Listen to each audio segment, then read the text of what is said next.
Okay, today I'm going to show you how I use Event Master Pro to follow up with my leads efficiently and promptly. And so I'm going to also show you a little bit of the Event Master Pro system, from the initial inquiry to the automatic quote, then to the follow-up. And we're going to actually do live calls, as I said, and I'm going to show you how I leave notes after each call and set follow-up reminders. So let's get into it right away. So first of all, Event Master Pro has an inquiry form, and with this inquiry form, what you can do is actually set which fields on the inquiry form you want to show and which fields on the inquiry form are going to be required fields.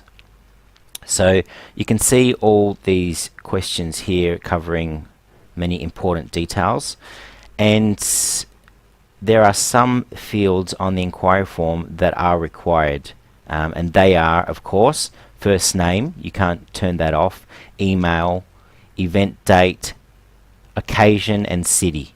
So they're the 5 basic required details that you need to create an event in the Event Master Pro system. So they're all required on the inquiry form. Mobile phone, that's something that's optional, so you can decide if it's going to be a required field or not. Personally, I like to make it a required field because I find that people who inquire and don't leave a phone number, and then you've got to chase them up by email, they're generally not serious about their inquiry anyway. So it's best if you ask them to leave a phone number and make it required, in my opinion, and that gives you the opportunity to follow up by phone and higher chance of closing the sale. So first of all, as I was saying, you set the settings for your inquiry form. You click Save and Get Embed, and this will give you an embed code that you can paste into your website, or you can give it to your developer.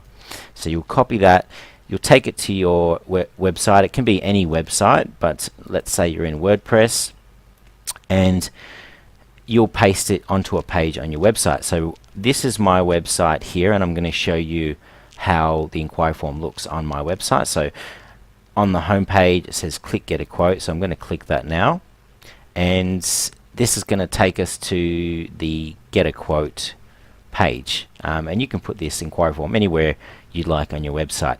So I'm going to scroll down a little bit, and we can see here we have the inquiry form. If it's a business, they will put their business name in there, or if it's just a private event, they'll go and complete the inquiry form. So let's say I was completing the inquiry form, and they've put all their details in, and what happens is they're going to get an automatic quote based on event type and location, so the nearest city, and this will depend on which cities that you service. If you're near just one major city, you're going to put that major city here. And maybe you have multiple cities that you're servicing. Once again, it could be a kids party in one city, or it could be a wedding in that city, or it could be a kids party or a wedding in another city, and you'll have a different price accordingly. So that can all be set up in the settings of Event Master Pro. The customer clicks submit, and what's going to happen is they're going to get an instant email within 1 minute, and it's going to give them a customized quote and then a link to my online PDF brochure. So I'll quickly show you what that looks like. What happens is when people inquire, I actually have a link sending them back to my website rather than giving them a PDF file. And the reason I do this is 2 reasons. One is they don't have to download anything, so it makes sure that the email is small in size, but also it's a Google sort of SEO metric that Google is seeing that you have repeat visitors. So people come to your website, they complete the inquiry form, they close the browser, they go and check their email, maybe they check it an hour or 2 later, they click the link in the email, it brings them back to your website. So automatically this person is a repeat visitor to your website, and it's going to help your SEO just a tiny bit. So here's my info pack on my website. I've got a brief introduction about my company, photos of my equipment, I've got a video to show off the lighting, frequently asked questions. So I highly recommend you build a page like this, and if you haven't already, we have some webinar where we're actually teaching how to set up your InfoPack page, but there's a really good plugin you have to install for WordPress. It's called Print Friendly, And what that's going to do is add these buttons here. So we've got print, and if I click print, it's going to bring up a very nice print view that I can actually turn this into a PDF, or I can print it out, or I can email it off to someone. So have a look at how this shows up, and this saves you actually having to go and spend the time and make an actual PDF. Instead, you just build the information pack onto your website and it will show up. And so it's called print friendly PDF. So anyway, the customer gets this, then they're going to get a follow-up phone call from me. So what happens is when that inquiry comes in, we're going to come to the dashboard of my app, and up the top here you'll get a notification. It's kind of like a Facebook notification in a way, and it shows all the inquiries that have come in the date, with the newest at the top, oldest down the bottom. It's going to show the city that's been selected.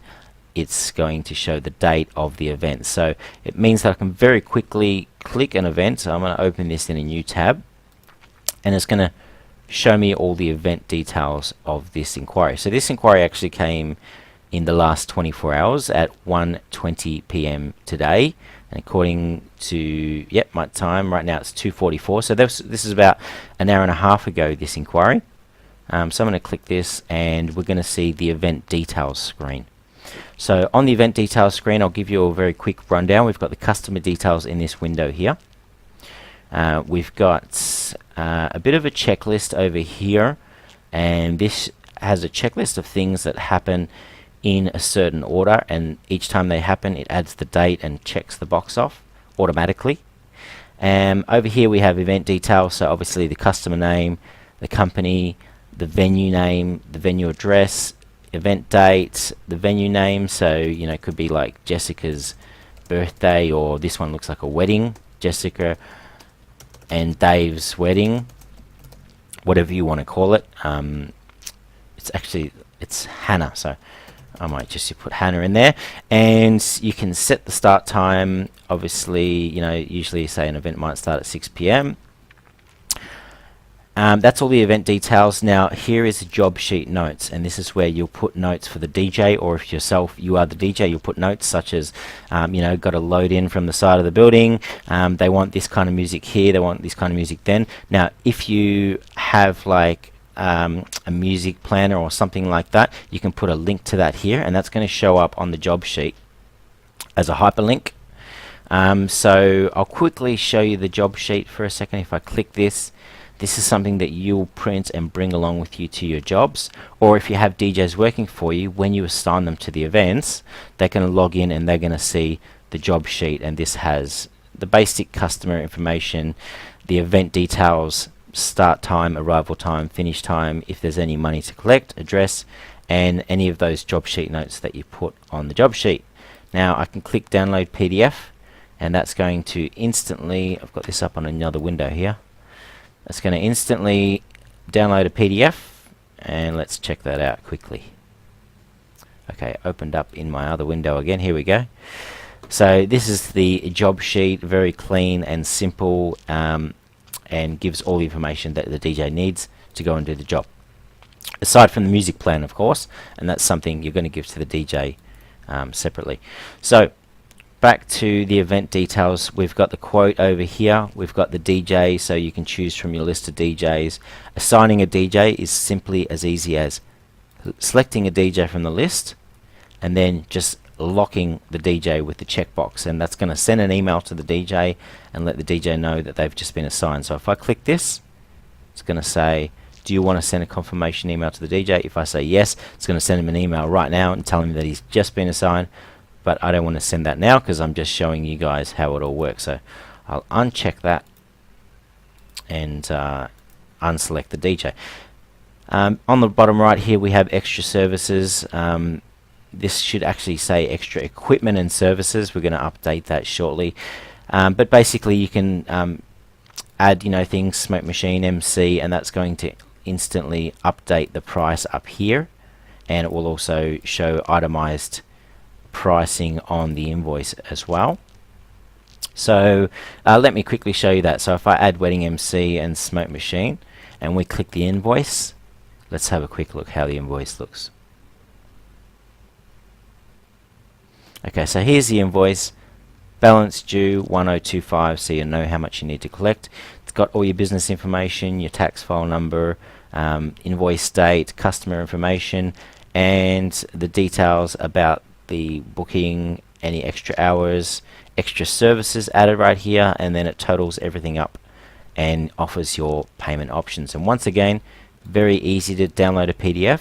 So your customer, when they log in, they can download a PDF of this invoice just by clicking the button like that, or they can email it to someone. So sometimes if it's a school, they need to send the invoice off to the accounts department. So they will write here accounts at myschool.gov.au or whatever it is, and that will send the email off. Now, as for that PDF invoice, let's have a quick look at that. So here's the invoice, very clean, simple, straight to the point, and has all the information that is required for a company to process your payment. Okay, so let's get back to the event details. The final and most important section I want to show you is the sales follow-up. And sales follow-up has all the sales follow-up information. So we've got the status of the event: open, tentative, booked, done, cancelled. We've got the follow-up filter. This is like a priority system, and I'll explain this in just a minute. We've got lead type, whether it's online or offline. So if you complete, or if the customer completes the inquiry form at your website, that's going to automatically be an online lead. If you get a phone call and you complete the inquiry form through the admin area over here, that's going to be an offline lead. And on the dashboard, you can get a bit of a tally to your recent inquiries and how many were online, how many were offline, by the red and the green lines here. And that's also a good representation to see how your inquiries are coming in over time, and I find that very useful. So back to the events here. So lead type, online, offline, marketing. This is how they found you, whether it was Google or Yelp or word of mouth, or it was from a venue. You can edit all of these options. All you do is click the pencil here, and you can go and change or add or delete, or change as many options as you want right here for the marketing. And then later on, you'll be able to pull up a report and see how many bookings you're getting from that marketing source, which is super useful. And I know many DJs always ask this on their inquiry form, but not many DJs actually put it into a report and analyze the information. So that's what Event Master Pro is going to help you do. Search terms. So on the inquiry form here, you'll see it actually says, where is it? How did you find us? So let's say they put in Google, and search term, please enter the words you typed into Google. And most of the time, I find that people actually type in the keyword. So this person said they were referred by a friend, which is really good news. And the keywords they type is Disco Source DJs. So they've actually typed in their business name, and that's how they found us. This is some additional information about who helped make the sale, referral contact, and sales rep. Cancel reasons. So when you cancel an event, it's going to ask you what was the reason that this person did not make a booking. So why did they cancel? And then on the dashboard, it's going to show you a pie chart over time. I haven't got too many responses for this month so far, so it's going to show you the reasons that people are cancelling on a pie chart, and you can get a bit of an idea, especially if you're looking at a long period of time. Decision time. So I find it's very good to ask people when they plan or hope to make a final decision, and you can get a bit of an idea and edit that information here. The best time to call, once again, this is something you can just add on the inquiry form. So while they're completing the inquiry form, time to call, they can put that in there, and that's going to help you a little bit, so you are following up with people at the right time. Follow-up date. Now, this is really, really important. Now, at the moment, it's a new inquiry. It just came in today, so it's got today's date, the 19th of January. If I speak to this person and they said, look, I'm going to let you know tomorrow, can you call me back tomorrow? I'm going to change this from 19 to 20, and then it's going to disappear from my to-do list until tomorrow. So I'm going to show you that to-do list in a moment. but I'm going to keep showing you here some more things. So here's some sales notes. This is information you may discuss with the customer, but you don't want the DJ to know that information. So it might be stuff talking about price or any discounts or deals that you're giving to the customer. You can put those kind of notes here. And if you did any special offers or any agreements, or I'll throw you a free smoke machine if you book by today. Any special deals, you write that here so you don't forget. And the follow-up notes, this is also very important. This is where you copy and paste every received and sent email. This is where you make a note of every phone call, even the ones that ring out. You're going to put them all here. So this is really important. And I'm going to show you how we use this in just a moment when I do some live follow-up calls. So before I show you the to-do list I was just telling you about a moment ago, first I want to show you something about the event status. So obviously all events have an event status, and they are open, tentative, booked, done, or cancelled. So when an inquiry comes into the system, it's a fresh new inquiry like this one we're looking at right now, came in today. It's going to start as an open inquiry. Open means not booked. Now, if this person says, yeah, it all sounds good, I saw the information, thanks for the email, I want to book. What do I do now? You say, okay, no worries. I'm going to send you an email with some instructions on how to book online. So then you'll move the event to tentative. That's going to send them an email. In that email, you'll be able to customize that email and tell them a bit about your booking process and say, okay, now we've got to collect the deposit and the balance. First, we're going to do the deposit. Here is the link to log in, and then you can go and pay your booking, your deposit. You can agree to the contract, booking terms, and all that sort of stuff. And then that's what that tentative is going to do. It's going to send them that email. But even tentative events will be treated like booked events. So they're going to show up in your calendar. Once you get a tentative event, it's going to show up in your calendar as a booked event, so you don't overlook it or accidentally, maybe someone said they want to book but their party's in a few days and they don't put the deposit in time, or maybe you've arranged to collect cash, so it's going to be still in your calendar and treated like a booked event. However, tentative does mean that you have a booking without a deposit, so that's important to know. As soon as the customer makes a payment, so if they pay with PayPal or credit card, it's going to automatically switch that event from tentative to booked. And once again, it's going to send another email confirmation. That email you can customize also, and that's just going to lay out all the details from the booking form. Say thank you very much, the booking is now confirmed, and here is the links to go and do your music plan. We will speak to you, closer to the event, or whatever your process is. You can customize that email. Now, the event is going to stay in the book status until the event passes. So let's say the event is this Saturday, coming up next week. After Saturday, on Sunday, Event Master Pro will automatically switch that event to done and email that customer a link to the feedback form. So as you can see, each step of the way, it's doing all these automatic emails. So when they come in, they get an automatic email quote. When they're booked, they get an automatic email to confirm and tell them what to do next. When they actually make a payment, they get an email to confirm that their booking is confirmed. And when the event is done, they get an email to get their feedback about the event. So everything is automated here. If the customer cancels, so let's say I call this lady today and she says, look, I found someone else already, sorry, I've made a booking with someone else. Okay, no worries. You cancel the event.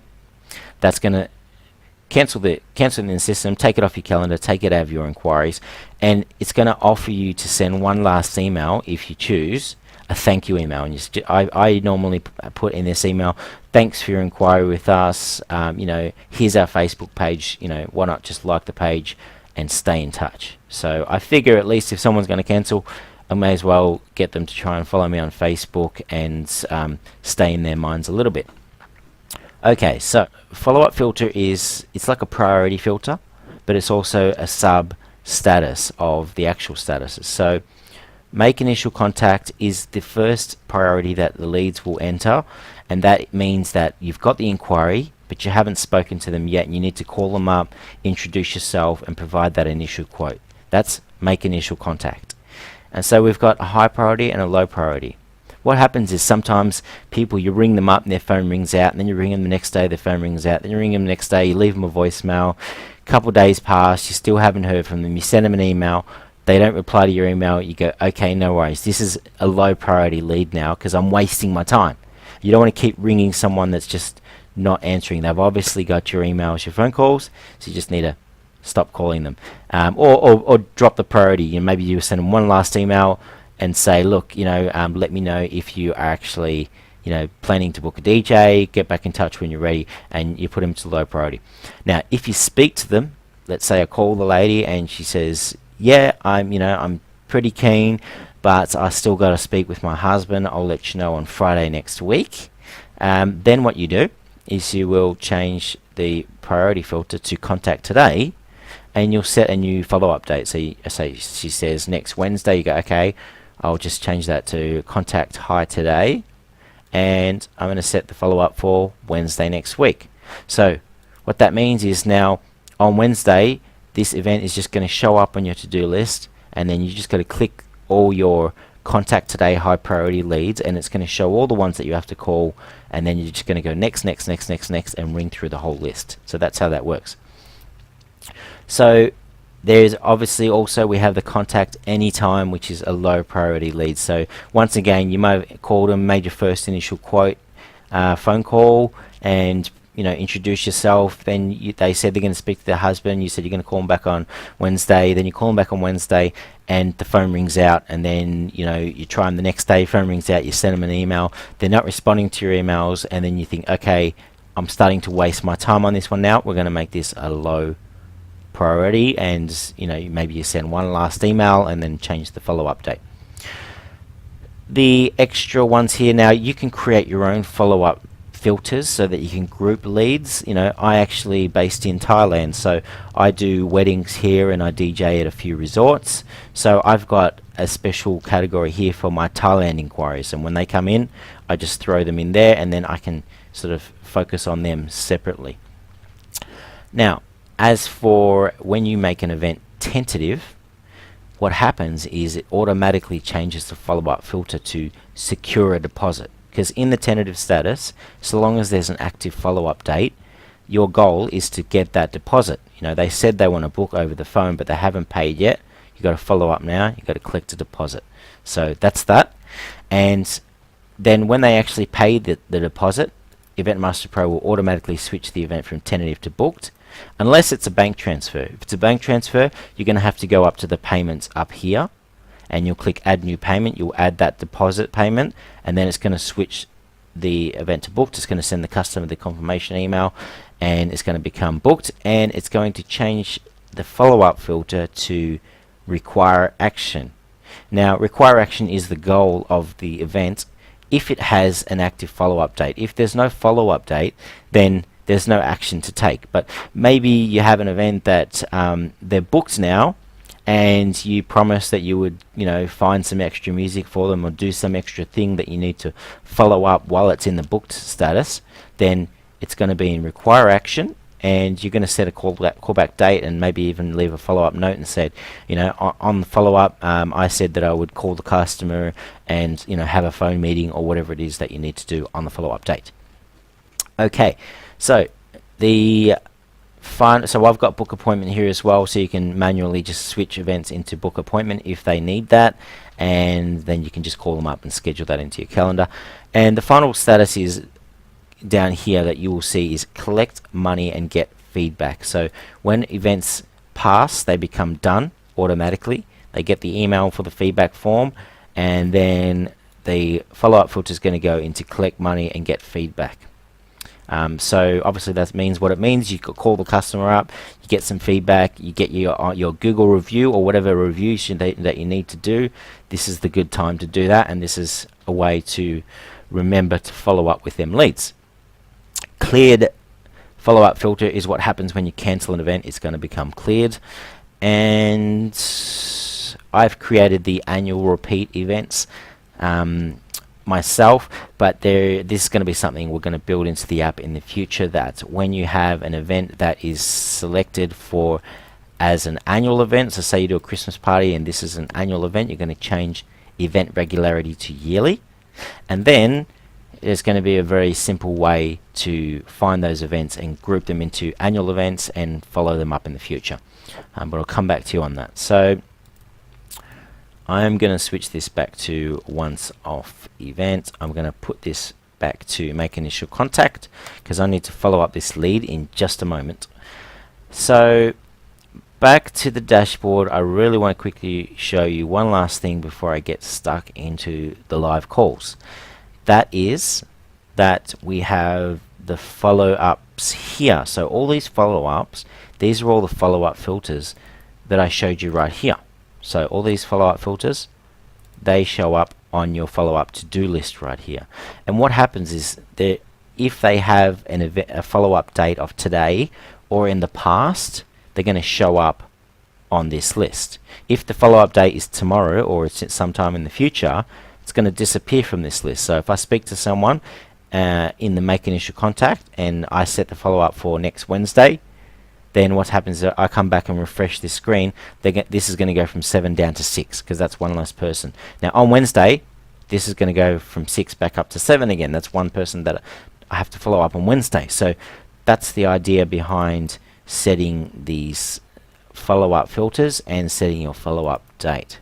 So with all of that said, I know it was a bit of information to soak in, but that's a bit of a basic rundown of how Event Master Pro works and how just using Event Master Pro is going to automatically systemize your business. All these automatic emails, if you, number one, if you didn't have Event Master Pro, you're going to have to do these manually, or you just won't do them all because there's so many emails to send, from the automatic quote to the confirmation when they want to book, and all these emails. You're going to save yourself so much time, and what you're going to be able to do is divert that time back into following up more calls. So your conversion rate is going to get increased because you're going to have more time to follow up calls and less time on admin, and that's the main thing that you need to understand about Event Master Pro. So I am going to close all these extra tabs right here now, and we're going to click the first one here. I'm going to actually get stuck into some calls